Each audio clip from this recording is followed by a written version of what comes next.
ನಾಗಮಂಗಲದ ವಿಷಯದಲ್ಲಿ ನಾ ಟ್ವೀಟ್ ಮಾಡಿದ್ದೀನಿ.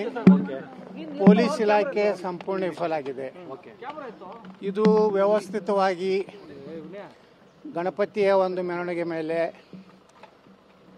ಎಲ್ಲ ಪ್ರಿಪರೇಷನ್ ಮಾಡ್ಕೊಂಡು ಮಾಡೋದಂಥ ಕೃತ್ಯ ಇದೆ.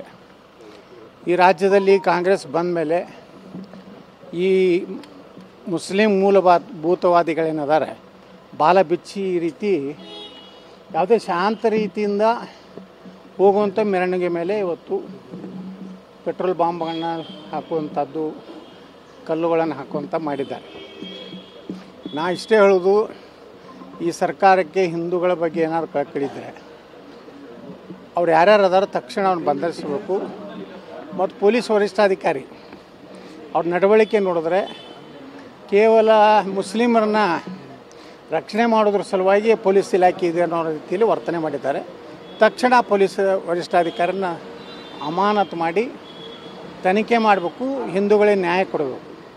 ಇಲ್ಲ ಅಂದರೆ ಇದು ಮತ್ತೊಂದು ಕರ್ನಾಟಕ, ಪಶ್ಚಿಮ ಬಂಗಾಳ, ಇನ್ನೊಂದು ಪಶ್ಚಿಮ ಬಂಗಾಳ ಈ ದೇಶದಲ್ಲಿ ಆಗ್ತಾ ಇದೆ.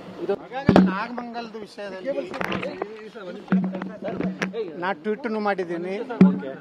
ಪೊಲೀಸ್ ಇಲಾಖೆ ಸಂಪೂರ್ಣ ವಿಫಲ ಆಗಿದೆ. ಇದು ವ್ಯವಸ್ಥಿತವಾಗಿ ಗಣಪತಿಯ ಒಂದು ಮೆರವಣಿಗೆ ಮೇಲೆ ಎಲ್ಲ ಪ್ರಿಪರೇಷನ್ ಮಾಡ್ಕೊಂಡು ಮಾಡೋದಂಥ ಕೃತ್ಯ ಇದೆ.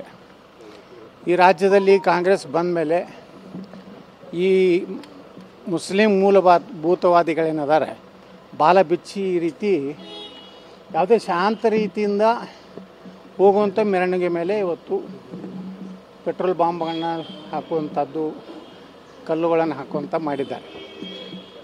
ನಾ ಇಷ್ಟೇ ಹೇಳೋದು, ಈ ಸರ್ಕಾರಕ್ಕೆ ಹಿಂದೂಗಳ ಬಗ್ಗೆ ಏನಾದ್ರು ಕಳಕಳಿದ್ರೆ ಅವ್ರು ಯಾರ್ಯಾರು ಅದಾರ ತಕ್ಷಣ ಅವ್ರನ್ನ ಬಂಧಿಸಬೇಕು. ಮತ್ತು ಪೊಲೀಸ್ ವರಿಷ್ಠಾಧಿಕಾರಿ ಅವ್ರ ನಡವಳಿಕೆ ನೋಡಿದ್ರೆ ಕೇವಲ ಮುಸ್ಲಿಮರನ್ನ ರಕ್ಷಣೆ ಮಾಡೋದ್ರ ಸಲುವಾಗಿ ಪೊಲೀಸ್ ಇಲಾಖೆ ಇದೆ ಅನ್ನೋ ರೀತಿಯಲ್ಲಿ ವರ್ತನೆ ಮಾಡಿದ್ದಾರೆ. ತಕ್ಷಣ ಪೊಲೀಸ್ ವರಿಷ್ಠಾಧಿಕಾರಿನ ಅಮಾನತು ಮಾಡಿ ತನಿಖೆ ಮಾಡಬೇಕು, ಹಿಂದೂಗಳಿಗೆ ನ್ಯಾಯ ಕೊಡಬೇಕು. ಇಲ್ಲ ಅಂದರೆ ಇದು ಮತ್ತೊಂದು ಕರ್ನಾಟಕ, ಪಶ್ಚಿಮ ಬಂಗಾಳ, ಇನ್ನೊಂದು ಪಶ್ಚಿಮ ಬಂಗಾಳ ಈ ದೇಶದಲ್ಲಿ ಆಗ್ತಾ ಇದೆ.